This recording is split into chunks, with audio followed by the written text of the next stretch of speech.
Hello, welcome back to Ministry to Muslims.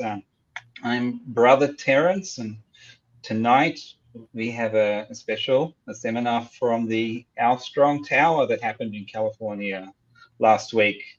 I've got with me Brother Lewis Reyes. Hello, Lewis. How are you? God bless you, brother. Good, great, thank you. God bless you too, brother. Now, Brother Lewis is just give a brief introduction for everyone of who you are. Brother Lewis is an evangelical Christian from Los Angeles. He studied in Greek, linguistics, philosophy, Christian apologetics at Simon Greenleaf University as a certificate in linguistics at University College London. He's written academic articles and conference papers in the areas of Greek exegesis and textual linguistics. The author of the book, The Influence of Gnosticism on Some Modern Cults, which is unfortunately in Spanish for some of us, but good if you speak Spanish. He does apologetics for the Hispanic world, specializing in combating sex and aberrant doctrines within Christianity. It's great to have you with us tonight, brother. And I understand tomorrow you're going to be speaking on the topic of the incarnation of Christ.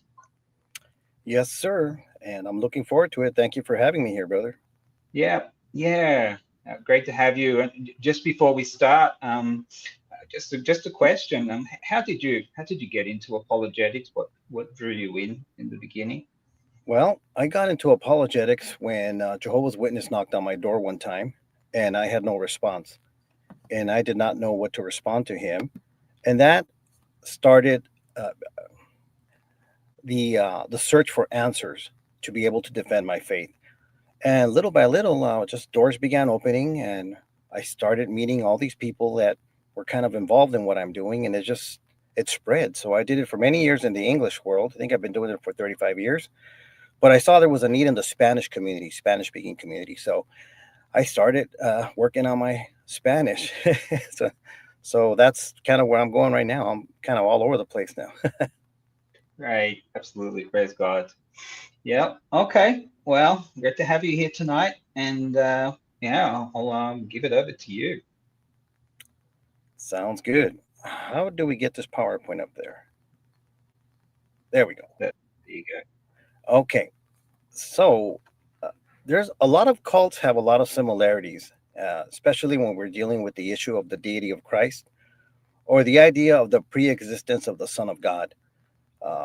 But one thing I've seen is there's always a misconception, and a lot of the criticisms are based on misunderstandings on what is the incarnation, the Christian incarnation. Well, the same is the issue with some Muslims. So today I'm going to present a study on a common Muslim argument against the deity of Christ in relation to the doctrine of the incarnation. And I'm going to do this kind of from the perspective of philosophy, metaphysical, and theological. As we know, when we speak with Muslims, many do not hold the Bible as credit. They see it as most of it corrupt, of course, when it deals with the deity of Christ. So this is kind of gives you another tool on how to speak with them, sort of from a different angle. So let me see if I can move this up here. One second. Okay, I'm just trying to figure out how to move this slide here, guys. Give me a second. There we go. I guess I'm just going to do it this way. Okay, can you see that? It says a Muslim objection, the incarnation is metaphysically incoherent. Now, I've heard this before. The Quran and the scriptural arguments. So in the Quran, there's explicit denial of the incarnation. Let me tell you why. In Quran 5:72 to 73, it says, they have certainly disbelieved who say Allah is the Messiah, excuse me, the son of Mary. And the argument is that the Quran explicitly condemns the identification of Jesus with God. And of course, the implication is that if the Quran is true revelation, then Trinitarianism is false by definition. So another example is they see Jesus as the servant and prophet in Quran 19:30. I am the servant of Allah. He has given me the scripture and made me a prophet. And here the argument is that Jesus is portrayed as a created dependent servant. And this contradicts the Christian claim of ontology, equality with God. Okay, let me see if I could move this again. I'm not sure how I move that, but give me 1 second. Okay, guys, here. I'm having problems here moving this slide. 1 second, guys. Alrighty, give me a second. I gotta make this baby work here. And my apologies, it's my first time working with the StreamYard here. I might need some help moving the slide.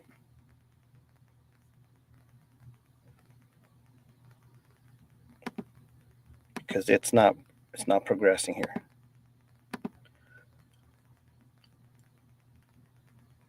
And I cannot hear you, Olin. Your microphone is off. Sorry. If you put your mouse on the screen, the slides should pop up there. You see the little arrows, and you can progress that way. You see it? I don't see the arrow, but I am over the slide with my mouse. Okay. I can try to move them for you if you would like. Just I don't know how you want to do that. If you just want to say, yeah, I'm just pretty much going to go slide by slide. Just tell me next slide, and I'll be glad to move it along. Next slide will work. Okay. Sorry about that, guys. It's all good. Okay. So, philosophical and metaphysical arguments, okay? Incoherence of the incarnation. And the argument is basically like this. A truly infinite being cannot assume finitude without contradiction. So if God is immutable, if he cannot change, then he cannot become human. If God is omniscient, if he knows all things, then he cannot be limited in knowledge. If God is omnipotent, then he cannot be crucified and die. And this is the way Muslims, they see it, the argumentation that they form. And the philosophical tool behind this is known as the law of non-contradiction. A cannot be not A at the same time and in the same sense. So a being cannot be fully God, infinite, impassible, immortal, and fully man, finite, passible, mortal, in the same respect and at the same time. So this is why they're seeing it like that. They have a problem understanding us when we speak about the incarnation because they see it as a contradiction. Okay, next slide.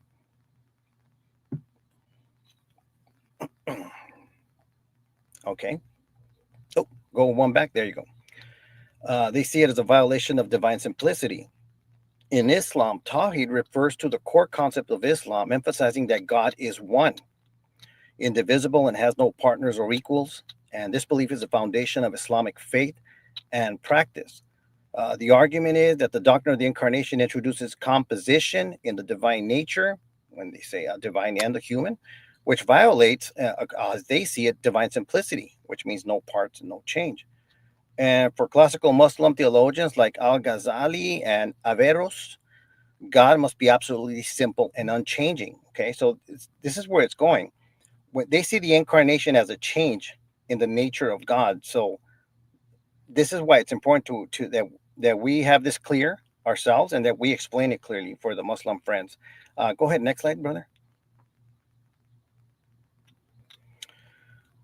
Okay, so they see the dependency of Jesus. If Jesus, for example, he prays, he learns, has a will distinct from the Father, he suffers, and he dies, then in their eyes, as Muslims see it, then he cannot be ontologically equal with God, who is independent, self-sufficient, and beyond suffering.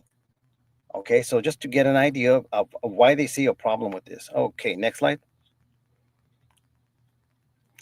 And here I'm going to try with the idea of the temporal versus eternal dilemma. Okay, temporal versus eternal dilemma. The argument here is that God is atemporal. He's basically outside of time. Jesus existed in time.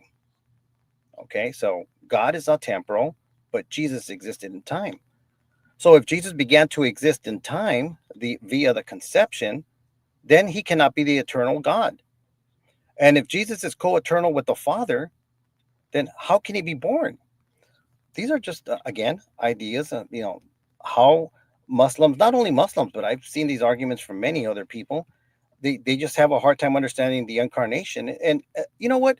I understand why they feel this way and why they are having a hard time understanding it, because it is not something simple, that's for sure. But we're going to get into how we can explain this in a way that's somewhat clear. Next slide, please. Okay, and this is basic argument here that they use. It's a formalized form in a syllogism. Premise one: God is by nature immutable, impassible, and eternal. Okay, and we agree with that. Premise two: Jesus was born, suffered, and died. We agree with that too. Conclusion: therefore, Jesus is not God. That's where the problem is right there. Okay, so this is how they see it. They see it as a problem. Just so we all are all on the same page here. Next slide.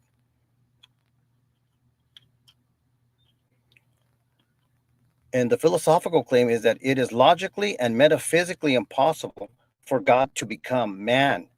The attributes of divinity, infinite, eternal, immutable, omniscient, impassible, are fundamentally incompatible with the attributes of humanity, which is finite, temporal, mutable, limited in knowledge, and passible. Therefore, the claim that Jesus is both fully God and fully man is a contradiction. That's okay. I could understand completely how they say this. Next slide, please. And this is why it's so important that we have a good grasp of how the incarnation, how we can explain it. You could skip this slide. It's basically the same thing. It's going over the same argument. I'm expanding on it. And I'll speak a little bit about some of the philosophical assumptions behind the argument here. I mentioned it was a law of non-contradiction. No entity can be A and not A in the same time and in the same respect. It's impossible for it to reign right here over my head right now and not reign right here right now over my head. That's the basic idea. Number two is the divine immutability and simplicity. God cannot change or gain new properties, and we'll expand on that a little bit further. Pure actuality. This is important here. We're going to expand on that too. Aristotelian and Islamic, God has no potentiality. Therefore, God cannot take on flesh. And then the number four, creator-creature distinction. In Islam, this is absolute. God does not enter creation. Okay. And there's a comparative table that I want to show you right now that's going to expand on pure actuality and potentiality in Christianity and Muslim theology. And what does it mean when the Muslim apologists say that God is pure actuality and has no potentiality? So the next screen is very important. Go ahead, brother, if you could put it up. Hopefully you could see the fonts. Oof. Is there any way you guys can make that bigger or no? Okay. So these are important. Let me spend some time here. On the top left, the key concept is act or actuality. Act or actuality. And the philosophical definition here is fullness of being. That which already is does not need change or to be updated. Okay, if you can imagine that, we're talking about a being that does not need to be updated. He does not need to change. He just already is. And the classical Christian view is that God is pure act, actuality, absolute fullness with no potentiality. And the classical view in Islam is that Allah is also a necessary being and absolute fullness with no potentiality. Okay, so we agree on that point. But then if you look at the next one where it says potency, potentiality, and this is the capacity or possibility to become something that one is not yet. And it implies change and limitation. Okay. Now for us, this applies only to created and contingent beings, never to God. Contingent beings means that those are beings that depend on another being to exist. So that property of potency, that only applies to created and contingent beings, never to God. And for the Islamic view on the far right, it says it applies only to created beings. There is no potentiality in God. So, okay, we agree on those two. We're on the same page here. The next one here, change. Okay. Passage from potency to act. And for the Christian view, it is impossible in the divine essence. The incarnation does not change God, it adds a new relation within creation, the category of creation. For the Islamic view, it's impossible in the divine as well.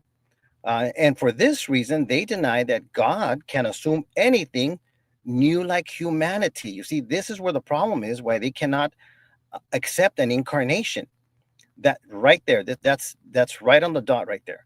So this is the implication for the incarnation, regarding the incarnation. For the Christian view, the person of the Son assumes a human nature without altering his divinity. I'll repeat that again. I'm having a hard time saying my fonts.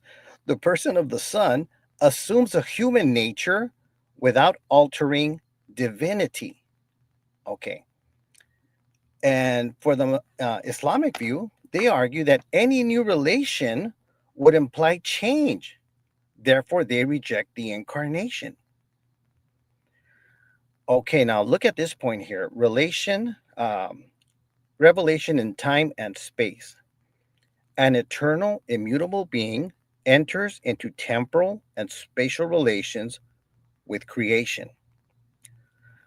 The Son adds in time by assuming a human nature, establishing a temporal relation without changing his divine essence. He's not changing his essence. The divine essence remains the same. There is no change in the divine essence.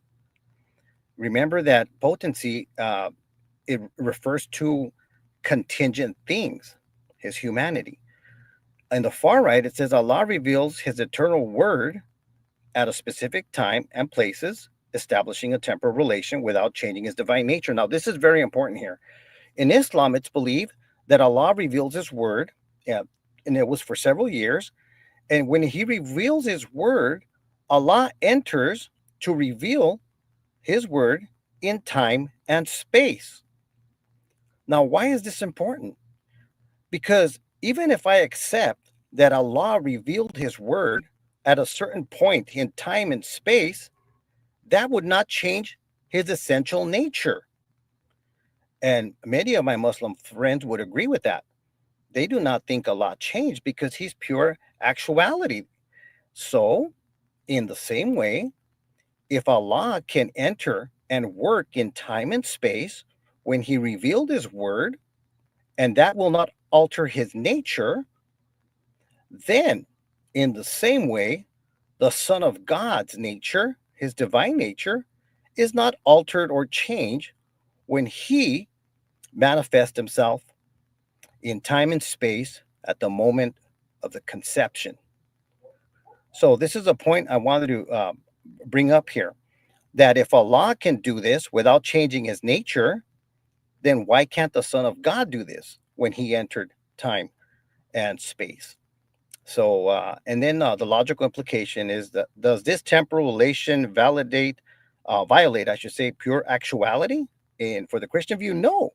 Pure actuality remains unaffected. The relation is on the side of creation, not in God's essence.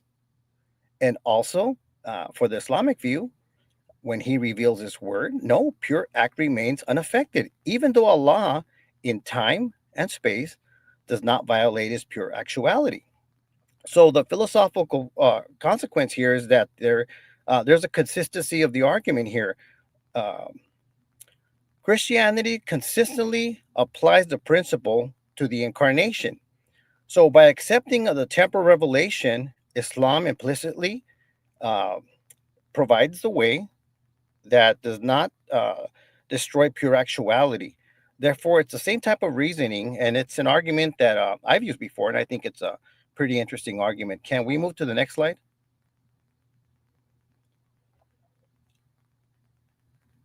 Okay, and I'll keep moving because I know time's flying. This exposes a hidden parallel by showing that Islam itself affirms a temporal action, the revelation of the Quran, from an eternal God.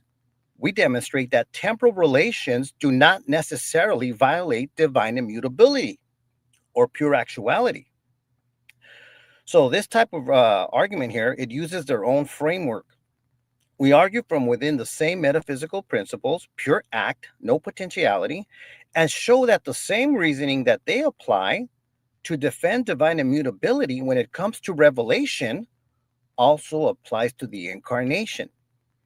So it turns the objection on itself. If their position allows God to act in time and space without compromising his pure actuality, then logically they cannot dismiss the incarnation simply on the basis that it introduces a temporal relation. So it shifts the burden of proof, and the critique now becomes, why is your mode of revelation coherent and not the Christian one? But the strength of the argument is that it is philosophically strong because it exposes an internal inconsistency and uses the principle of parity.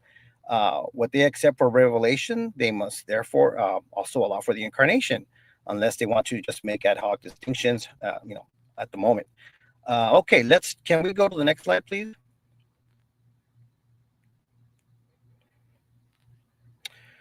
And there's a lot of stuff I want to talk about here. So the Christian Chalcedonian response, the Christian response, the hypostatic union.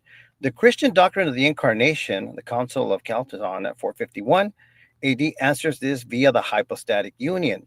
Jesus is one person, hypostasis, with two natures, divine and human, without confusion, change, division, or separation.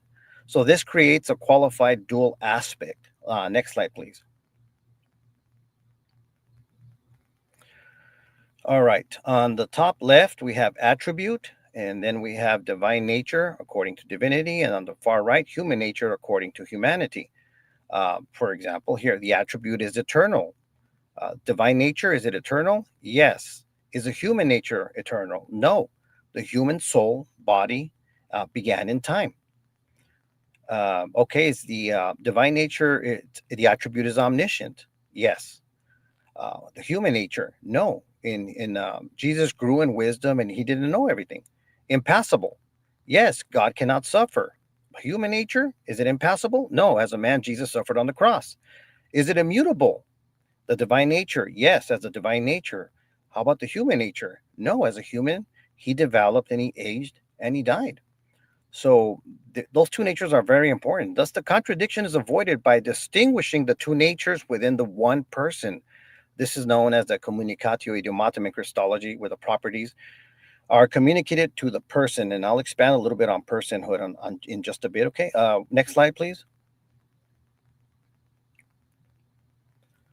The Muslim rebuttal to the Christian response. The Muslim critics typically reject this on these grounds. Well, it says it divides the person of Jesus too much, and that's an Nestorian problem where Jesus is viewed as two persons, and that's a heresy. It introduces composition in the divine. God plus man equals composite being. That's a Muslim criticism. And they also say God would still be changing, even if one nature experiences change. The idea that God suffered or God died is blasphemous in Islam. Okay, well, let's go over these things. Let's treat these things out. Next slide, please. Christian response here. The distinction of natures is not a contradiction.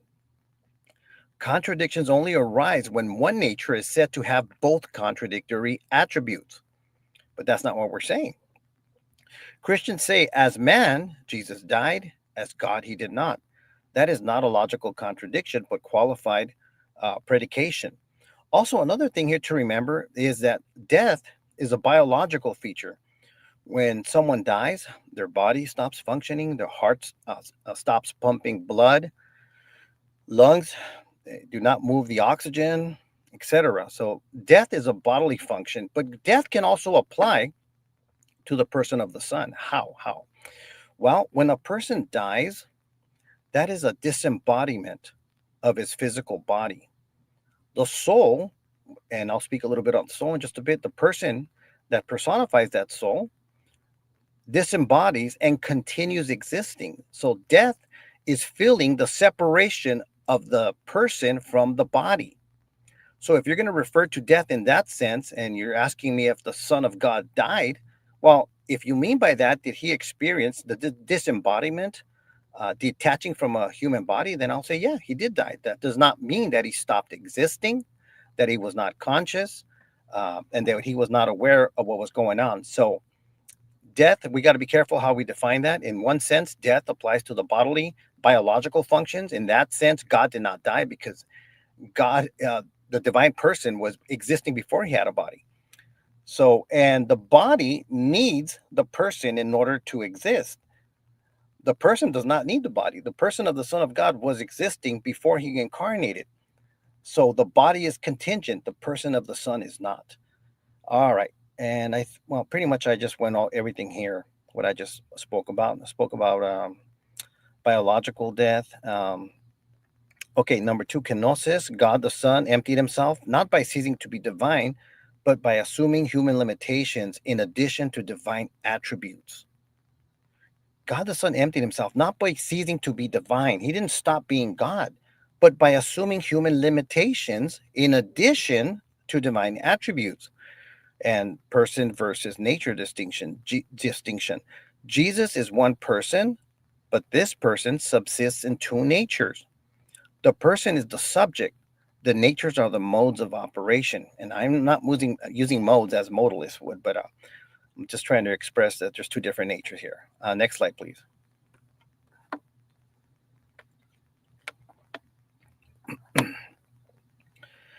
Okay, analogy with embodiment, and I spoke a little bit about this. The body is not the person, but the soul is. The body is contingent on the soul person to exist. The soul person can exist in a disembodied state without the body. The body cannot. Therefore, they are not the same thing. Now, the soul, the human soul, for all of us, our souls begin when we're created at the moment of conception. When Jesus was conceived, his human soul also began. But his human soul is personified by a divine person. Us, we are our human souls personified by a human contingent created person. But that's because we're mere humans. But Jesus was not a mere human. He was also divine. And for someone who is involved in a hypostatic union, there is nothing that says that he must be personified by a created human person.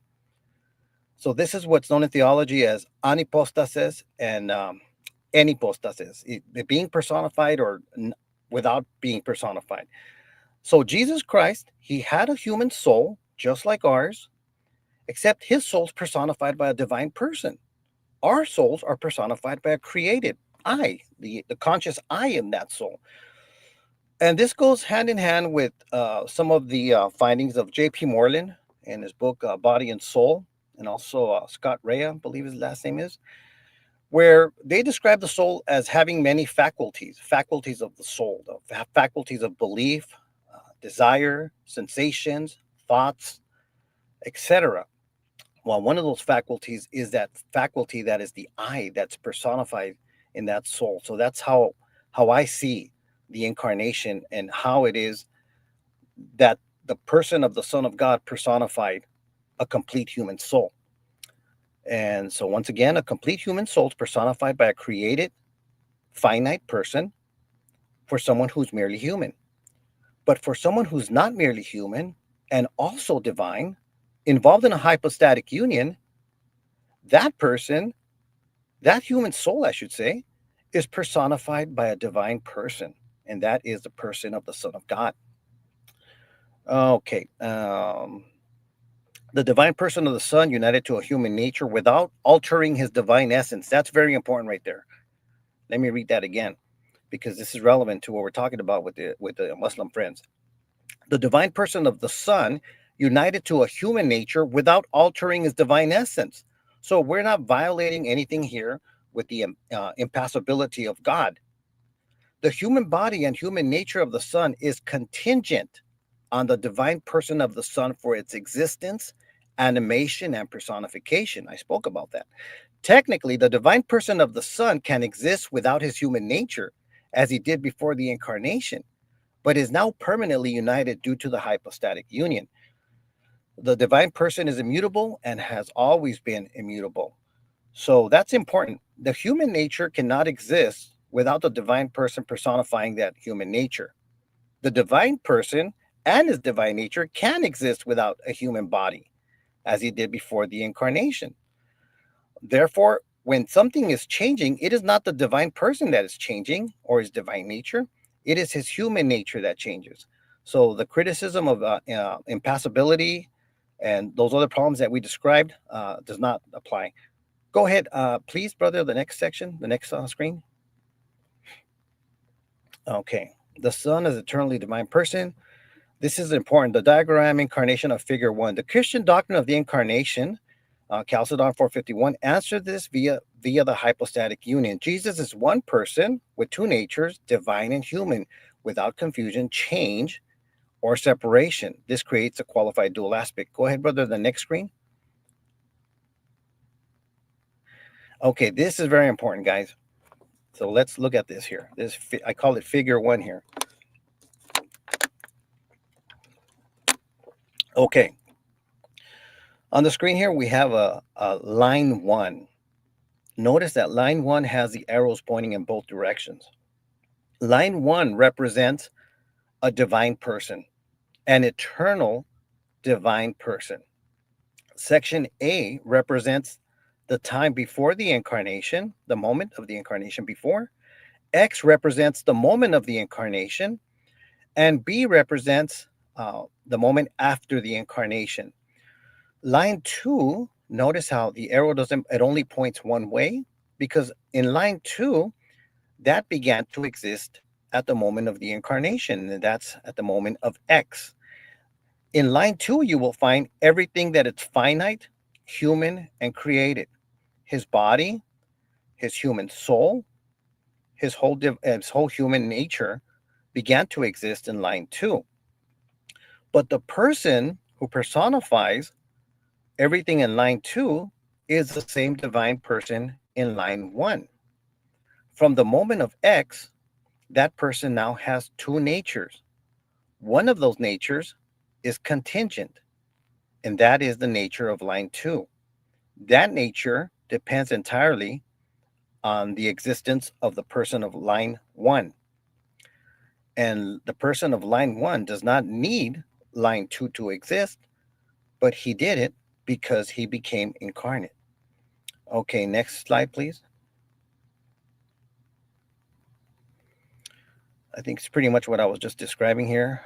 Line 1 represents an eternal divine person with a divine nature who is ontologically without beginning or end.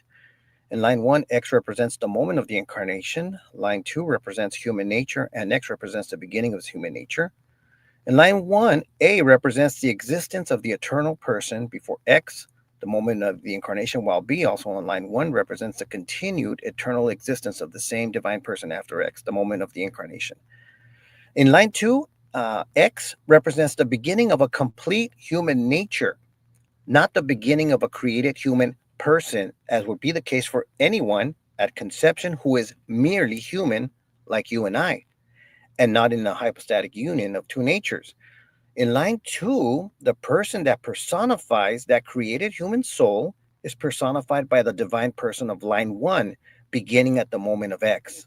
In line 2, from the moment of X, the human nature is added to the already existing eternal divine person of line 1 at the time of X in line 1. Next slide, please. In line 2, there is no finite created human person like you and I, who are merely human, that personifies that created human soul. That I is a divine person, but rather that divine person of line 1 now personifies a created human soul at the moment of X, the moment of the incarnation. Jesus was not merely human as you and I, but rather was and is also divine, being fully human and fully divine. Some people say, well, wait a minute, he wasn't fully human because he didn't have a person. No, he did have a person. His person was a divine person. He had a full human soul. But since he wasn't merely human and also divine, for someone in a hypostatic union, that full human soul is personified by a divine person. So there's nothing Apollinarian here, because I've heard that criticism before. Okay, the divine person from line 1 is immutable, eternal, and has always existed, and is the person who personifies the human nature and body of line 2. The person is not the same thing as a physical body or human nature. Now that should be real clear. If you were to lose your legs, you were not considered half a person, or you value less. If we were to split open your brain and look at the cells, or every small subatomic particle we could find in there, anything physical, you're not going to find your consciousness in there. You're not going to find you in there, because the person, that divine, that not divine, how should I say it? The person, the conscious person, is not something physical. It's a faculty of your soul. So the body is not the same thing as the soul. It's not the same thing as the person. And we can always use Leibniz's law, for every X and for every Y. If X is identical to Y, then X and Y will have all the same properties. While here, you don't have the same properties. The body can be divided into parts, chopped up into pieces, but a person cannot be divided into pieces or into parts. So that's very clear. One clear way to see that the person is not the same thing as the body. And I know there's debate on that by some people who hylomorphic view. But anyway, here, the person is immaterial, being eternal and non-contingent. In this case, it's a divine person, although this eternal person is truly God and truly man. He is a divine person who, from the moment of X, now begins to exemplify his human nature along with his already existent divine nature. Okay, next slide. The moment the human nature is added to the divine person, okay, from the moment of X, the eternal divine person now possesses two natures. One, a continuous eternal divine nature from line 1, and 2, a created human nature, line 2. But the divine person with the divine nature from line 1 has no beginning ontologically as the divine person at the moment of X, the incarnation. Neither in line 1 nor in line 2, the divine person always continues. That's why we have the arrows pointing in both directions. Next slide, brother. Okay, this I already explained. It's basically the same thing. I go into more detail, but I think I've explained this pretty clear. Next slide. Okay, we're coming up on 40 minutes here. Let me see. Deeper metaphysical clarification. The Christian claim, there exists a divine person who from the point of X in figure 1 has both divine and human attributes in two distinct natures. The divine person has his divine attributes essentially, but his human attributes contingently. Those are important words here to understand. Very important.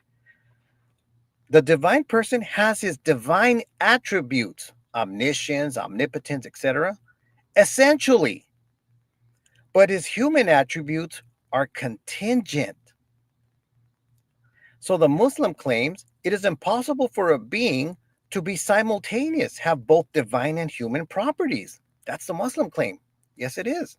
But here's the response. The Christian counters by adding his divine attributes apply to nature 1. His human attributes apply to nature 2. Both are in the divine person of line 1, but one nature is essential and the other is contingent. Next line, please. Therefore, there's no contradiction because you're not talking about the same thing. The Son is eternally a divine person. His divine nature is intrinsic and essential to who he is. This means he could not fail to have that nature. He does not merely possess divinity. He is divine by his essence. In classical terms, God from God, light from light, true God from true God, consubstantial with the Father. So the divine nature, the essence of the Son, is non-contingent, and therefore it's essential. All the attributes and properties that make up the divine nature are contained within the essential being of the Son. Next slide, please. We're almost done here. The Son is eternally a divine person. So the human nature is contingent and non-essential. The human nature is something the divine person assumes in time. Luke 1:35, John 1:14. It is not part of his essential being. That is, he would still be the Son, truly God, even if he never had assumed the human nature. So it's the nature is contingent. It's not necessary. The nature, this nature of the human nature is created. Luke 135. Child to be born will be called holy. And assumed, Philippians chapter 2, verse 7, taking the form of a servant. So we say, the person of the Son subsists in two natures, but only the divine nature is essential to his identity as a divine person, not the human nature. Therefore, there's no contradiction when Muslims raise this criticism. I think the last slide is the next one. I'm not certain. Go ahead and move it, brother.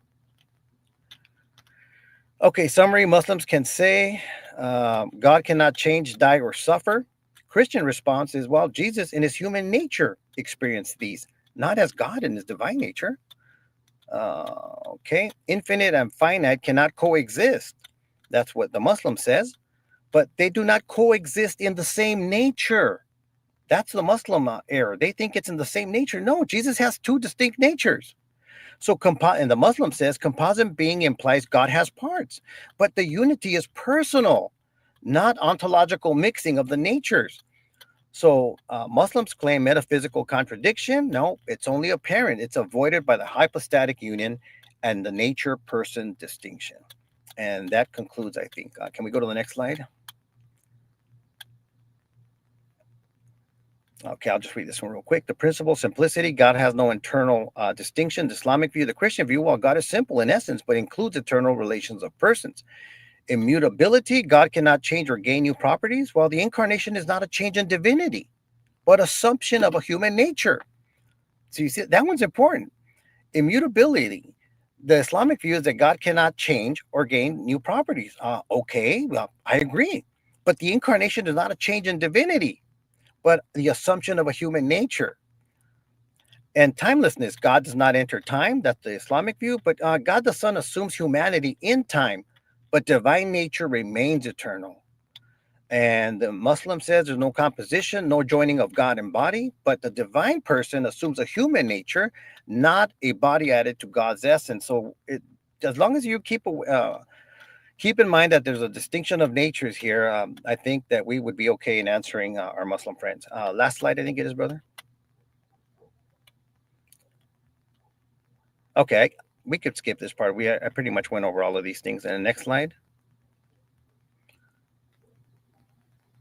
You know what? Hold on. Before you go on, let me read this because it might be important. The Son assumes human nature without ontological fusion. So the natures do not mix. The divine nature doesn't change. It acts through a created mode, humanity. God transcends and enters time. God is eternal, but can act within time. It's a mystery, but it's not a contradiction. Christian theology acknowledges mystery, but not logical contradiction. It certainly isn't a logical contradiction because we're not talking about the same nature. One divine person, two natures, one nature's contingent, and the other is essential, and each with their own properties. And one more slide. I think we're done now. Go ahead and move it, brother.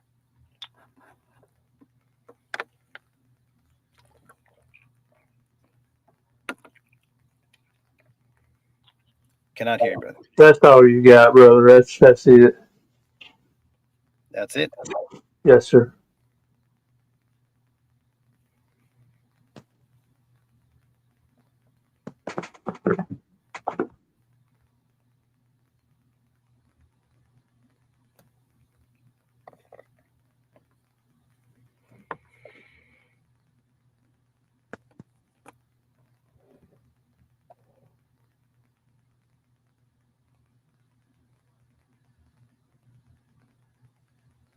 Okay. Yep. Thanks a lot.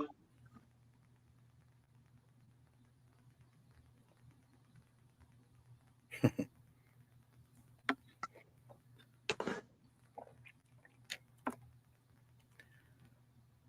think we got too many people messing with the. Go ahead, brother Terrence. Okay. Thank you. Yes, we've got Pastor Olin doing the technical stuff today. Yeah. No. Thanks a lot, Brother Lewis. That's a very interesting, very important topic because with Muslims it comes up all the time. In fact, on my Friday night out at the local Somali mall, I came up 3 3 conversations in a row. Yeah. So now we're going to give brief introductions from each of the panelists. We're going to have a panel discussion now. Sounds good. Yeah, if we want to introduce each other, you can start first, past Roland, and we can just give a sentence or Sure. two about. As you heard, my name is Olin Giles, and I'm with Radical Truth Ministries. We focus on 3 things: proclaiming truth, sharing the gospel, and exposing Islam. Just have a heart for Muslims. Really enjoyed your presentation there, Luis. And this is a big topic. This is something that you're going to encounter practically every time you talk with a Muslim. So thank you for taking the time to do it. Really, really enjoyed it again. Welcome. Yes, Sister Karen. Hi, I'm Karen from Western Canada, and I've been studying Islam for about 20 years. And what I'm trying to do is to wake up my community, work with the local Christian schools, and try to get the churches here to wake up to the amount of Muslim immigration that we are facing in our town. We've just, in the last maybe year and a half, maybe 2 years, we've had 3 motels completely filled with Muslim immigrants from all over. So we need to get on it. Anyways, thank you very much, Luis. This was a very good presentation. Appreciate it. Thank you. Thank you, Sister Karen. Sister Rachel. Hi, my name is Rachel. I've been involved with M2M for about 4 years now.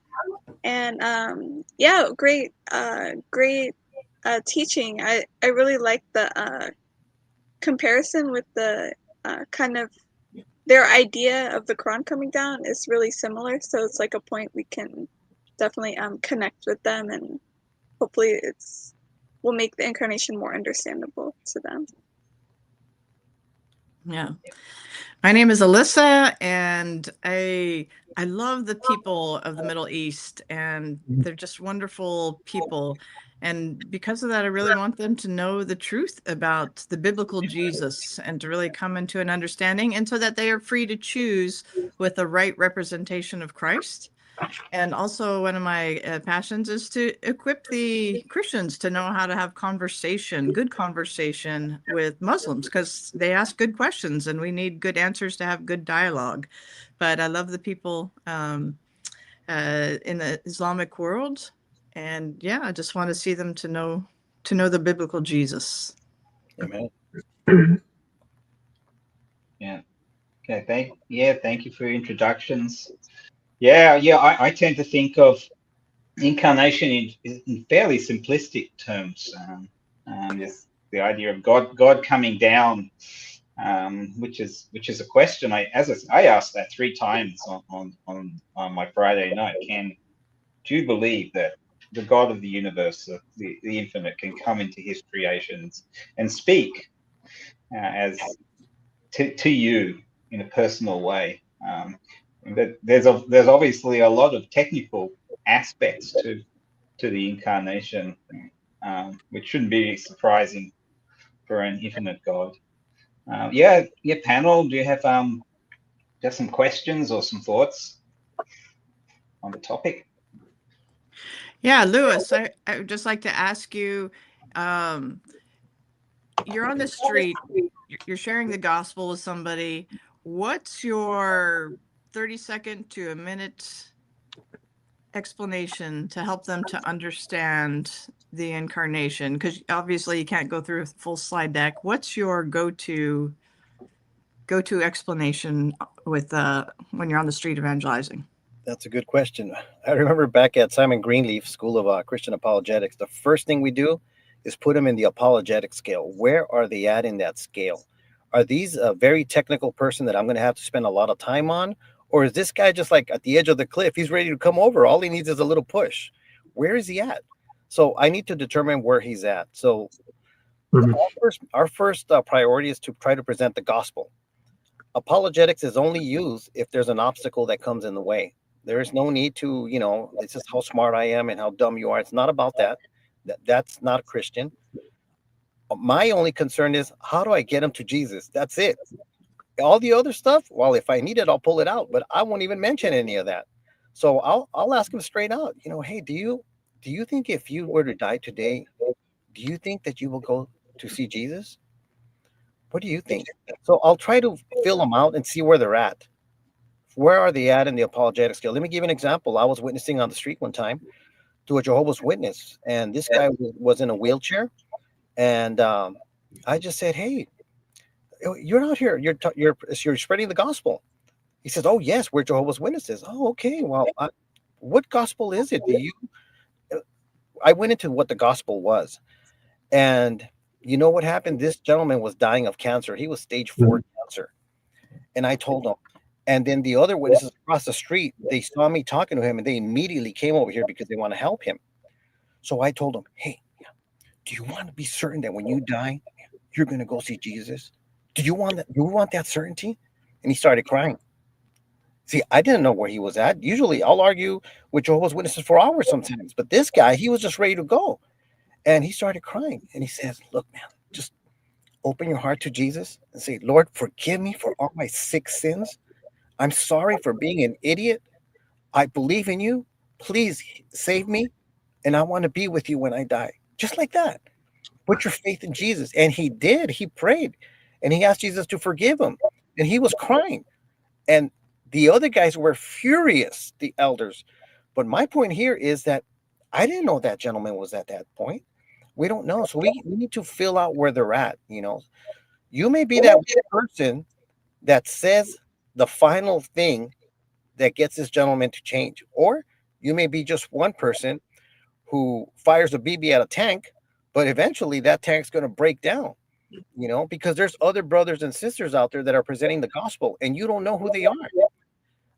That's why I tell everybody, everyone is a part of this battle here, and we need everybody to witness. It doesn't matter if you feel that you're not, you don't feel like you're prepared enough. This is a spiritual thing. Let the Lord take care of it, but just do your part and contribute, and the Lord will take care of it. The Lord will send somebody down the line, and that person eventually he will meet Jesus. So that's what I try to do. I try to find where they're at. So there's not one answer which way to do it. It just, I got to feel the person to see where they're at and what level they are. Sometimes they're academic people, and I have to go through a lot of hurdles before I get anywhere there. So it depends who the person is. But don't be afraid.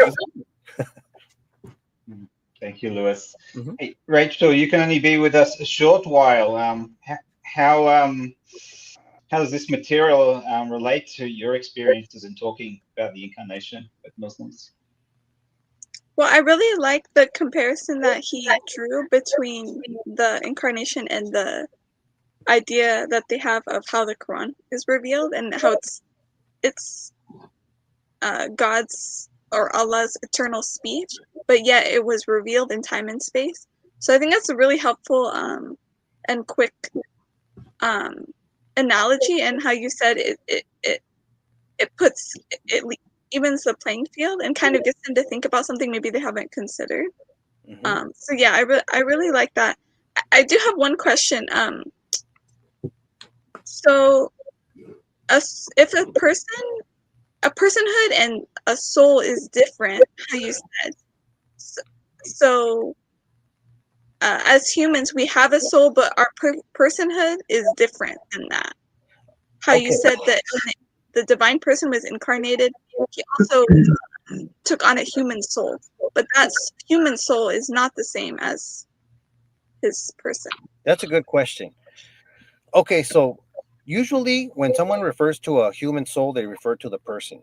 That's because the person, as I see it, is a faculty of the soul. That's where your I is at, your conscious I.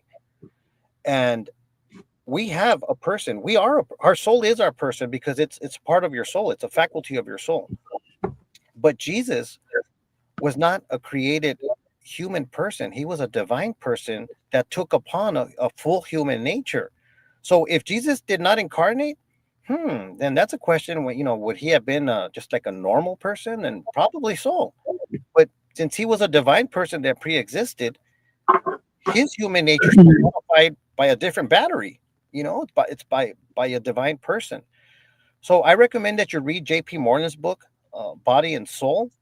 It's a great book. The first two chapters are somewhat, actually, the first one is pretty good. It just gives you biblical examples. The second chapter is somewhat technical. You can skip that one, but it is a technical chapter.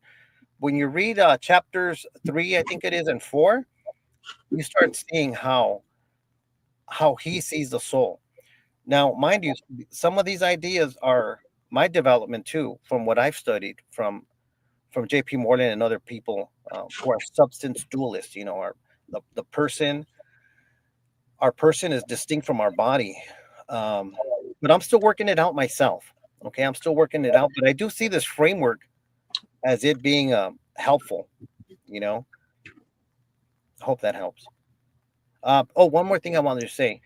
When you make that comparison with some the Muslim people, sometimes they'll say, "Oh, but wait a minute, the word was revealed in time, but you're talking about a person. That's a whole different thing. A word is one thing, and a person's another thing." No, it doesn't matter because I'm talking about the possibility of a divine being able to enter time and space, period, and yet remain the same.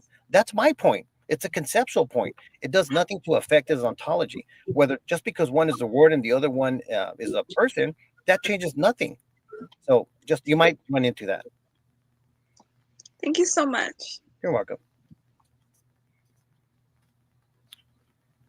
Yeah, that's So a great I answer. oh, go ahead. Yeah, Well, sorry. my, You go, my Karen. question here's my question that I get often when I talk about the incarnation with Muslims is that our bodies are dirty. Childbirth is dirty and messy, and how could God be created out of this filth? I mean, it's almost a Gnosticism, isn't it? Um, what would your response be to that God came down and assumed this filthy body? Okay, I don't believe God was created. Remember, we have two lines. We have line one, which is a divine eternal person, and line two. Everything in line two is created and contingent. Everything in line one is essential and non-contingent. It can exist. It just exists. God was not created in his divine nature. What was created was a human nature. That's what came into exist. But he always existed. Now there's two different natures. One of them depends on the other one, and the other one, line one, that one it can exist for all eternity. He doesn't need a human nature to exist. But I'm not sure if I'm understanding your question. Can you repeat it again? Well, I'm just saying that I run into kind of a roadblock. Well, not so much as a roadblock, but arguments against saying how on earth could God enter, because our bodies are, they're messy and they're yucky, and he has to. He goes to the bathroom, he drinks from his mother's milk, obviously, and all of that goes, eats and whatever. And how could God put himself into such a filthy thing? Okay. Is what we have. And I Okay. mean, That's a good question. It's called being humble. And you'll see it in Philippians chapter 2 from verses 5 to 10. He humbled himself and took on the form of a man, even though he was already existing, huparkon, in the form of God. He did not consider it robbery. You know, what he did, when a Muslim finally gets it, they just, I mean, all of us, we're all blown away because that is a heavy duty question. How can God do that, right? Yeah, but that's what he did. So when we're babies, okay, and we're developing, we learn things. We don't know everything. It takes time for us to develop, to understand. Um, the same way, Jesus, the person of the Son of God, submitted himself to that at the moment of the incarnation, to these limitations. That's why he had to grow like us, like a human, like every other human being. He humbled himself. I mean, he really humbled himself. That is, I don't know how to. That's something that blows my mind. But can it be ontologically done? Yes, absolutely, because there was no change in his nature. It was a decision that he did, and he did it for us, and he did it out of love and out of obedience, all the way to the cross. From when they plucked his beard, when they spit on him, when they slapped him, and when they nailed him. That's what he did because he loves you, and it had to be done to save you. God loved you so much that he gave his only begotten son for you. So yeah, that's heavy duty. But is it metaphysically impossible? No, it's not metaphysically impossible. Why would it be? It's heavy duty, yes, absolutely. It's deep, but it's not metaphysically impossible nor logically impossible. If I could add to that a little bit too, I was thinking of this while you were talking. But one of the ways that I respond to Muslims to this objection, your God goes to the bathroom, your God has to eat food, and these kind of objections, I ask them, first of all, I challenge them to think about, where did all being come from? Who designed you? Where did all these ideas come from? They come from God. You are contingent on God. He designed you and created you and gave you all these characteristics. These are His ideas, and this is also applicable to the argument from change when Jesus takes on a human nature. Mm-hmm. They'll say that your God is composed of parts. He has, he takes on this human flesh. Well, again, where does all being come from? It comes from God. This is not something new. This is not something that's really even added to his nature. This is something that comes from God. All being comes from God. So that's kind of how I respond to that objection. You know what else I was thinking? Remember the words contingent and essential or non-contingent. God in his divine nature is not contingent. He doesn't need anything to exist. God in his human nature is contingent. So you could remember the word as. Well, yeah, as a man, he had to use the restroom. As a man, he had to sleep. As a man, he had to drink water. As a man, he got tired. But as deity, he didn't. So just remember that. So you're dealing with two different natures. The contingent nature, yes, he had all these things just like us, because that's what we are. We're human beings. We're limited. But in his divine nature, no. Okay. Thank you. Mm-hmm. So I've got one other question that we could, or one other comment. I think the other thing is that when you're talking to Muslims about the incarnation, is that they don't quite get the idea of why Jesus had to be sacrificed. Why did he have to be on the cross? Why did he have to be die? And why did he have to be resurrected? And how that ties back in with, sacrifice in the Old Testament and Abraham and all the rest of that. Mm-hmm. So I'd just like to hear you guys' comments on that part of it, please. Okay. Well, I'm sure the pastors would have a lot more on this, but, it was a culture, the atonement for the sins. And that was a Hebrew culture, right? Jesus was that one sacrifice that God provided. But I think the problem is they don't accept a lot of the verses of the Bible. That's the problem I have with when I speak to Muslims. At least, even if I show something like the Passover or things like that, they don't accept what the Bible says. And I know you guys run into that. I'm talking to an individual right now, and I said, "Do you notice what you're doing? Every time Jesus prophesizes something in the first person singular, you say it's corrupted." That's what he used the word. And every time he uses a prophecy in the first person plural, or you, they, or to refer to another person, then you're okay with that. It seems to me like you just have something against Jesus. You don't want to believe what he says. But as far as his sacrifice, it's a good question. That was part of the Hebrew culture, right? A sacrifice had to be given. We know from Abraham, but they don't see that. So I'm sure the pastors have a better response than I do on this. Yeah, I mean, anytime you can flip these arguments back on them, that's what I try to do. So I try to challenge them to think about who they've sinned against. I mean, if you punch me in the face, that's a sin against me. I could forgive you if you punch a police officer in the face. Same thing could happen there. If you punch, the president of the United States in the face, there's probably going to be some serious consequences. But think about the fact that you have sinned against an infinitely holy and righteous God. That's who you've ultimately sinned against. To go back to this design, he designs you to live a certain way, and you have sinned against him. This is exactly how we need to communicate the gospel, I think, and challenge them to think about these things, because we stand in need of God's righteousness. I mean, this is not something that we can muster up on our own. This is not something that we could possibly, find anywhere other than God himself.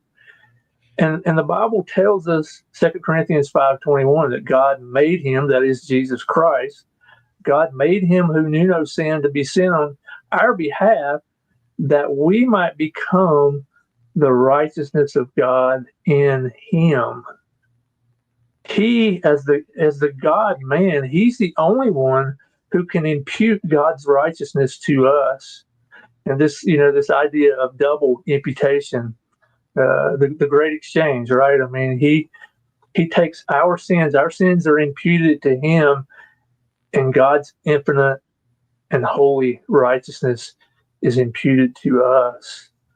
What a beautiful story. I mean, just to think about, first of all, God taking on human flesh and coming to earth, but God doing that out of love for his creation. And, the word gospel, the Muslims toss this word around quite a bit, but what's the good news in Islam? There's no good news. We have the good news in Jesus Christ, the God man.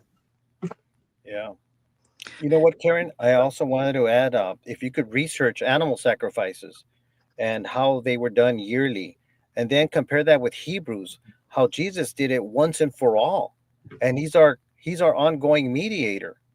So he advocates for us. He continues to. So maybe research that subject on animal sacrifices and how they were done yearly, and how Jesus, he put that to an end. He was the ultimate sacrifice, and now he is our mediator.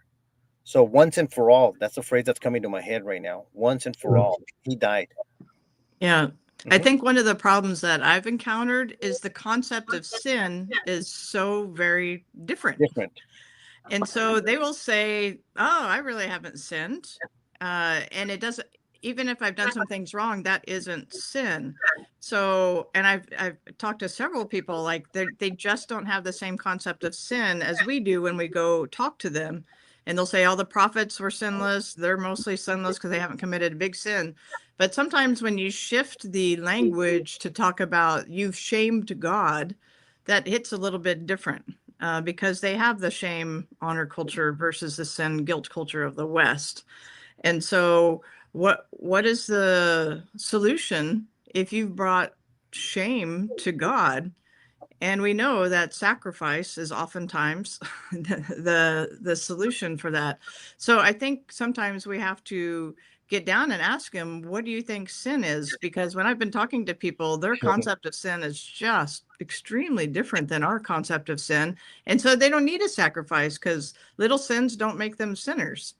And so it's just partly sometimes how we word in our cultural context and their cultural context to create bridges there of understanding and realizing a lot of people we talk to, they're a shame honor culture, not a sin and innocence culture.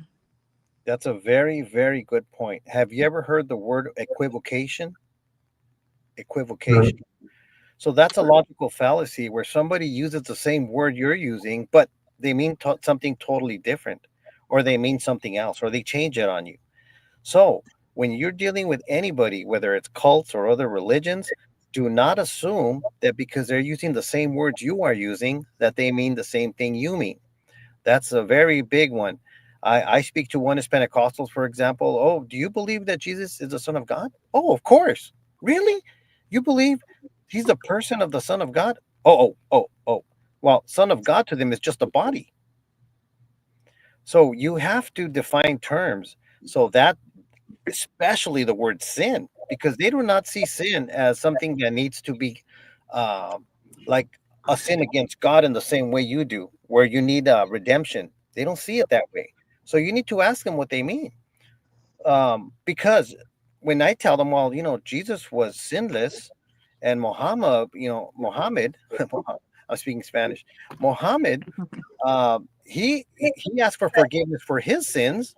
So what's going on here? And then they'll say, well, John the Baptist was also sinless. Well, wait a minute. What do we mean by sin here? So yeah, you definitely have to clear that up because they don't mean the same thing you do. That's very important.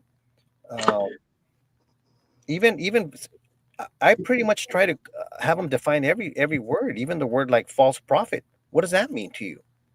So is Jesus a false prophet? He said, before Abraham was, I am. What does he mean there? Oh, he wasn't God. No, well, I'm not even telling you if he's God or not. I'm just saying sounds like he's saying he existed before Abraham. And that's what he's saying. Did he? Did he exist before Abraham? Oh, well, no, the Jews misunderstood him. Oh, okay. Well, what was their understanding? Well, their understanding was that he was, comparing himself to the deity in Exodus 3:14. Wow, bingo. So, so they got it. Yeah. Well, let me ask you something. Why do you think the next verse in John 8:59? Why do you think they picked up stones to stone him? And now that made him think a little bit. So he's like, yeah. What law did he break? The Pharisees, they were very zealous for the law. What law did he break? Well, they think he was equating himself with God Jehovah from Exodus 3:14. Bingo. Yeah. So they thought he declared blasphemy, right? And he says, well, yeah. So isn't it? What do you think? I mean, so did Jesus make a false claim? Was Jesus a false prophet? I also went over John 2:19 through 21, where Jesus said, destroy this temple, and in 3 days I will raise it up. Do you believe that? And well, that part is corrupted. Well, here you go again. Every time Jesus makes a prophecy, it's corrupted. So I gave him 10 different prophecies of Jesus where he says, go over here, you're going to meet a man holding a jug of water. Oh, no, that's not problematic. Okay, go over here. There's going to be a colt tied up before you enter Jerusalem. No. That's no problem with that one. Okay. So I went through all these prophecies that have nothing to do with the deity of Christ, and he accepted all of them. I said, do you see what you're doing? You accept all the prophecies of Jesus, except when he says that he's going to die and he's going to resurrect again. There's something wrong here. Well, the Quran explicitly denies that. Yeah, but how do you know the Quran isn't wrong? So we're going back and forth on that. It's tough talking to these guys. I get it. But one of the things I'm going to focus on is really working on their claim that the Quran is without error and not corrupt. I want that proof because that's what they say about the Bible. So that's what I'm hammering on in these days. Yeah, thanks, Lewis.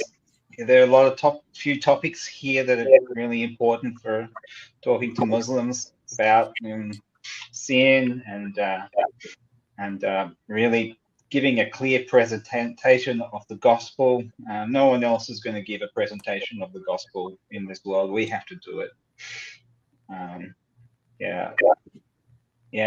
what you just said, picking out the claims of Jesus, who he said he was, and putting in their faces and get them to contend with it in one way or another. I have a quick question. Mm-hmm. Allah in the Hadith, the traditions of Muhammad. One of them, or in fact, it's a widely distributed Hadith. Allah comes down to the lowest heaven in the last third of the night to hear the prayers of his followers. Now, in that case, Allah is moving. He's moving from the the throne, in Arabic, the arsh, down into his creation, does that pose a philosophical problem for Muslims? Good question. Yeah, you could use that too. So we assume there that Allah is working at some point in time and at some point in space somewhere. So if Allah can do that and not change his essence, then why is God changing his essence if he became a man in time and space? Oh, well, he cannot change. No, but he's not changing. He's always God. He always was God. He just acquired a human nature, but his divine essence hasn't changed.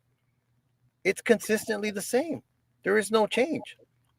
So I think a lot of it is misconceptions with a lot of our Muslim friends, with many things, not just the incarnation, but there's a lot of misconceptions on the Trinity. They think we believe in more than one God. I said, no, we believe in one God. There's a lot of misconceptions that I think need to be cleared up. I think a lot of this is, I'm sorry, go ahead, Alyssa. yeah, I think a lot of this is really complementary to what was taught last week by Stephen. When he said in the Quran, we see that Moses in the burning bush, Allah's there and around it. We see several theophanies in the Quran. So if they're in the Quran, then why can't he do that elsewhere? And, and one thing I was thinking of when you're talking, Lewis, about prophecies is Jesus prophesied he would be killed and rise again. He would be dead, Does that make him a prophet, false prophet too, and that's one of his key prophecies over and over and over. Yes. I'm going to be crucified and killed and rise again. So if you accept Jesus, then you have to accept he was prophesying about his own death, in which he would be crucified, dead, and rise again. Yes, but Islam doesn't believe that Jesus died. Yes. Yeah. And I think that's where we come with which prophecies do they take and is it arbitrary? Right. Yeah. Right. And so if you're arbitrary, what is the arbitrary standard with which you're applying this is, and it's like, if it's like I want it to be this, then it's of God. But if I don't like it, then no. And so I think sometimes challenging people, okay, what is your standard? And if the standard is the Quran, well, let's look at that. Why should we trust the Quran? Because the things they say about the trustworthiness of the Quran, we really need to examine a little bit more closely. Walk them with it, because I think a lot of people really haven't studied the Quran, as we all know. Yep. So I'll tell them, what's your criterion? Then they say, well, if it contradicts the Quran, or if it's not stated in the Quran, then it's not true. I said, okay, well, here, Jesus prophesied that there was going to be a man holding a jug of water. Did that happen? He says, oh, okay, yeah, that's not in the Quran. Here, Jesus said that there would be a colt tied up at the entrance, and it was there. Yeah. Is that in the Quran? No. So I gave him 10. So none of these are in the Quran. So according to your criterion, those should be false prophecies. Were they false prophecies? No. Was Jesus a false prophet? No. Okay, so what makes him a true prophet or a false prophet? So you start asking those questions, right? You start going back and forth, and they're going to have to say, hey, there's something really fishy going on here. Every time Jesus does a prophecy in the first person singular about himself, and it has to do with the resurrection or his death, mysteriously, it's corrupted. Everything else is okay except that. I don't know, man. There's something wrong here. That's special pleading, So I ask him, how do I know that the Quran is not corrupt? Oh, because Surah so-and-so says. Now, that's the fallacy of circular reasoning. You're quoting the Quran to prove the Quran. No, you can't do that. You need to show what is it. How do you know the Quran is not corrupted? Oh, because there's a long oral tradition of many people. So what? The Mayans had a long tradition of oral history. The Native Americans here in California have a long oral tradition with their religious beliefs. Having a long oral tradition doesn't tell me that that's the truth. So how do I know that the Quran is the truth? And that's where we're at right now in our discussion. He hasn't responded yet. So interesting. I also find that it's kind of interesting that there's a couple of verses in the Quran where Allah says, Isa, I will cause you to die and take you up to me. So why is he just picking on Jesus to do that? And is he, and the other thing is, also in Surah 354, he whisked Isa away to ascend to me. So what is he? Is he alive up sitting at the throne? Like, has he now left creation, time, and space, and he's up there? And it's they don't have. They just nothing connects properly in Islam, is what I find. Yeah, there's a lot of contradictions, and I Yeah. try not to talk about too many things at one time because we start getting confused and we go all over the place. I try to just Right. pick up one topic and just systematically nail that thing and just stay on that. Because sometimes when I talk to people, I mean, they'll say like 6 different things. I can go all over the place and address all those 6 things, but you kind Right. of have to weigh it out. Is it worth it? Is it worth, fighting that battle, going through all this? No, let me just focus on this one here. This is what I'm focusing on. For example, the Noah and his 3 sons. They say that one of his sons actually drowned, that he didn't make it in the ark. But the Bible in Genesis 7 says that all 3 sons did make it into the ark. So, and those 3 sons were important because civilizations developed from there. So, if you say that Noah had other sons, you're going to have to prove that. So the Quran contradicts the Bible right there. So what do we do here? This book came in probably 1,000 years after, something like that, after the account of Genesis. So there's something going on here.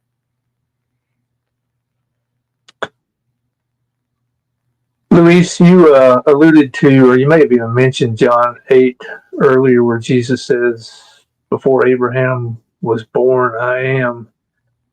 Have you ever pointed Muslims back to the Old Testament? I think there's a lot of parallels there between John chapter 8 and Genesis 18 and 19, where Abraham he encounters 3 men before the oaks of Mamre, and we know that one of those is the Lord. That's what Genesis 18:1 tells us. It uses the tetragrammaton Yahweh, and then eventually Abraham's left standing before Yahweh. The 2 men, which are angels, leave him. I think this is just a great way to, Muslims want to say that the idea of the deity of Christ, the Trinity, and those kind of things come later. Council of Nicaea, borrowed from the pagans, kind of thing. And you've already talked about how they're going to say the Bible's corrupted either way, but at least we can point them back and show them that our message is consistent. This is what Genesis 18 says. I mean, a lot of them don't understand that the word Lord there in all caps is the personal name of God. So I think being able to show them that is just helpful conversationally. Yeah, no, I have never shared that passage with them. I've shared it with Jehovah's Witnesses, but not that one with Muslims. Yeah, I think the Exodus 3:14, where God clearly with Moses says, "My name is I am," and so it's really the foundation of the Jesus statements. So I think that is so clear that it's almost undeniable. And don't forget the context. They picked up stones to stone him. Verse 59 in John. Yeah. That's critical because now you're appealing to the context there. Something else went on, and you start realizing, okay, well, what are the rules? Why did they stone people?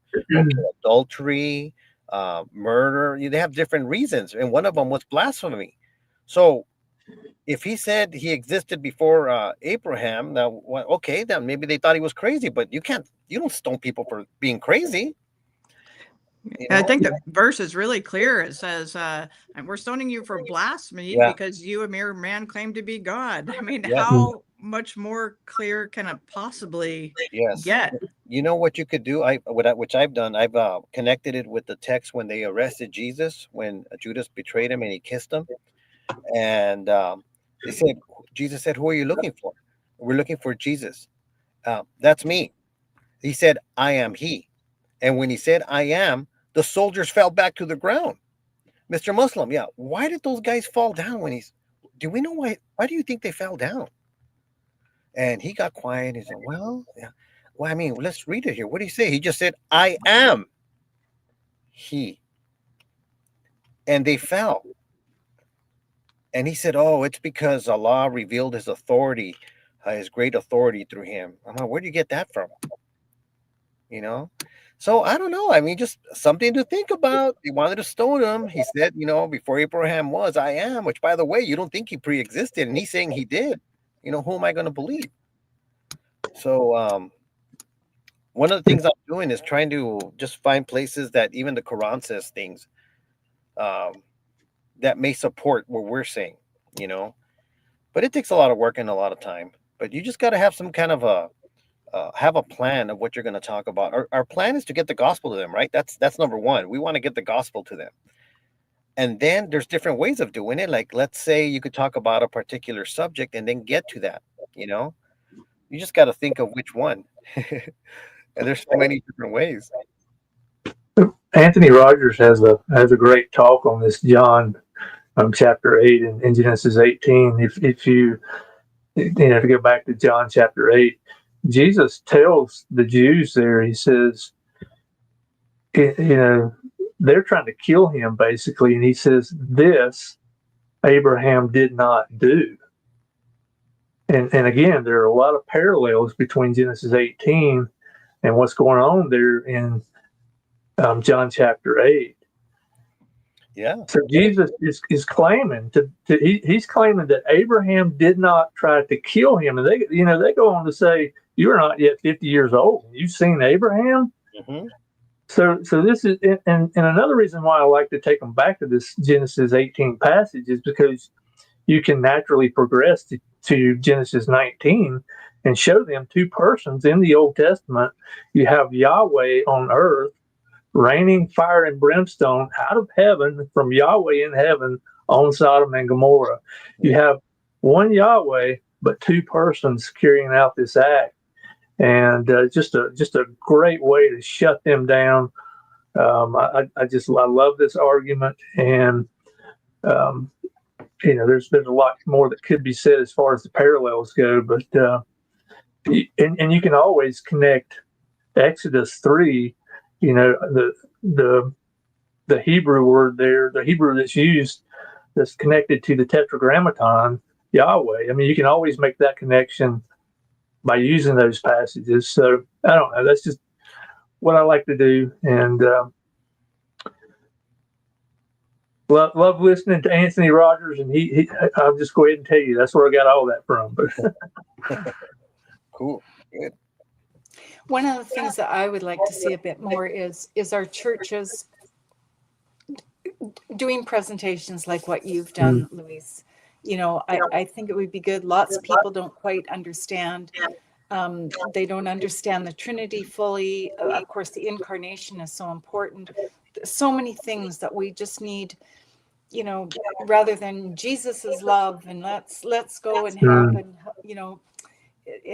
I think that would be really good if the churches picked up on that a bit more. Yeah. Well, today we spoke about some of those things that I think that they'll be helpful. They're helpful to me. They help me to explain to people when we talk about that subject of the Incarnation. Yeah, no, I found it very helpful too. Yeah, I would love to see your slides again, or I hope this is posted so I can just go over it again, because it's lots of good information, and I appreciate how you laid it out. Cool, good. I'm writing a book on. It's called Do Oneness Pentecostals Believe in the Son of God, or something like that. I'm not sure what the title, but in that book, I'm dealing a lot with some of the stuff that I spoke about here. So I will talk about what a person is and why it's so important and how Oneness Pentecostals see it. And I use that chart that I showed you here, that figure. And that chart, I've used it so much. I'll tell a Oneness Pentecostal, Oneness Pentecostals, if you don't know, they believe the Father incarnated. There is no person of a son. The body is the son to them. It's just a piece of meat. There is no son. So you could say, for God so loved the world that he gave his only begotten son. They say, get rid of the word son in there and say, for God so loved the world that he gave his own body. That's what, at least the Spanish speaking ones over here in Colombia and South America. But so I asked him, you see this chart right here? Do me a favor. Can you pinpoint to me where your son person or your person of a son is in this chart? And guess what? I have many Oneness Pentecostal pastors from the Spanish world. None of them have been able to tell me where their person of the son is from that chart. I say line one's a divine person. You say it's a person of the Father. Okay. And line two is everything human. Where is your person? And then he says the body's not the person. I said, okay, great. So where's your person in this chart of the son? They don't have a person of a son. That's why they can't put their finger on that chart. And that's why it's caused them so many problems. And that's what I'm writing the book on. These people, they speak like us, they act like us, they talk like us, but you know what? They're denying that Jesus is the person of the Son of God. And get this, do you remember Matthew 16:16 when Jesus says, Simon Peter, who do you say that I am? He says, you are the Christ, the Son of the living God. That Christ is the same person who's the Son. But if you don't have a Son person, then you don't have a Jesus who's the Christ. That's the spirit of the Antichrist. It's very deceptive. It's satanic. It's very satanic. It really is. It's a cunning way to deny that Jesus is the Christ. It's really cunning. All right, I'm going all over the place. Oh no, that is really, yeah, really good. I mean, Oneness Pentecostals and Unitarians, right? Muslims, they take a lot of the Unitarian arguments and just apply them verbatim. Yep.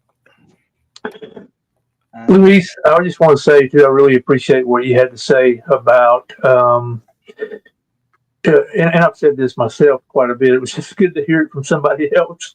But you mentioned really, and I may be paraphrasing what you said, but you basically said that we need to treat every person, whether they're Muslim, Mormon, or whatever, we need to treat them as an individual. And I think this is just evangelism 101 or 101. And this is something that needs to be taught in our churches, because I don't think people really know how to have a good conversation with people who disagree with them. And they just remain silent. But taking the time to first and foremost listen. You can ask a question to get the conversation started, but initially I think we need to just listen. What's going on in this person's life? What are they dealing with?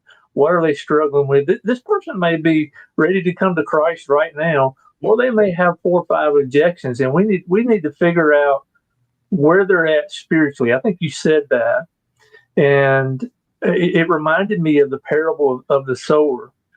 Jesus gives us in that parable such a diverse audience of unbelievers. I mean, there's 3 different types of bad soil.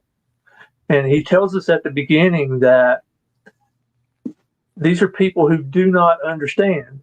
You get to the good soil, what's the difference? They do understand and they produce fruit. So I think God wants to use us to work in these people's lives. The Holy Spirit's at work in and through us. Be quick to listen, slow to speak, figure out where they're at spiritually, and address them on those points. That's something I really appreciated about what you had to say. And again, it was just good to hear it from somebody else. Amen. Thank you. I learned that from Craig Hawkins. I don't know if you guys know him. He passed away. Okay. But, yeah, he was a great teacher. He showed us to find out where they're at in the apologetic scale. So if I'm talking to a person and this person's pretty much ready to accept the Lord, why am I going to talk to him about archaeology or some philosophical thing? No, forget all that. Forget the Greek. This guy's ready to go. But you got to find out where they're at, and you just have to talk. Don't be afraid. Just talk and listen. Just like you said, brother, listen carefully to what he's saying. And I mean, I had a hard time with that when I was learning to really listen. Okay, I say, Luis, stop. Just listen to what he's saying. Okay, and I'm listening and I'm listening. And that way it's respectful to him too, because you're actually listening to what he's saying, and then you can go from there. And number two, you got to have faith that the Lord's with you, and because the Lord will open the doors. Mm. I mean, I can't tell you how many times I have no idea what I'm going to say, but the door opens up, and the Lord will, he'll bring something to your memory, and like, wow, that's a great idea. And I wasn't, and then you know what? Guess what? It was the perfect thing. Mm. Or I'll be at the store and I find a book and I looked at it, I just opened it up, and this book is actually talking about something very interesting. And that same day, somebody asked me about that, and it's relevant to what's going on. So the Lord is working. We just have to be sensitive to him and listen to that. Trust the Lord when you're talking to people. He's there and he's doing the job. We just need to just give that little push. Amen. Yeah, absolutely. Oh, well, thanks a lot, Lewis. We really appreciate this presentation. I'm sure your audience will want to go through these slides and do a pause on a couple of them so they can go through all the details there and the technical details. Now, how can people get in touch with you? Do you have a YouTube channel or an email or something? Yes, right there on the screen, you see where it says Mopar 440 HP. Those are old muscle cars. When I started my channel, I never thought my channel would grow. It's at 90,000, I think. And my son says, just put Mopar there, Dad. That's our old muscle car. Okay. And anyway, the channel grew, but that's my channel, Mopar 440 HP. My email is Luis, LUISCREYES 440 HP at yahoo.com. LUISCREYES 440 HP at yahoo.com. So I do a lot of apologetics. I deal with the Mexican cult. It's called La Luz del Mundo. It's all over the news right now because their leaders in federal custody right now for raping kids and all kinds of bad stuff. A lot of my apologetics work is done in Spanish, but I do a lot of English too. So if you have any Spanish-speaking people that need help with, maybe I can probably help you out with that too. All righty, and Yeah, that's it, brother. Thank you for having me here, guys. yeah, God bless you and your work, Lewis. It's Yes. Bless you, Louis. important stuff. Thank you, guys. Yeah. Okay, thanks everyone. Until next time. I just remembered I'm in control of this thing. Good night, everybody. Bye-bye. Thank you again, Luis.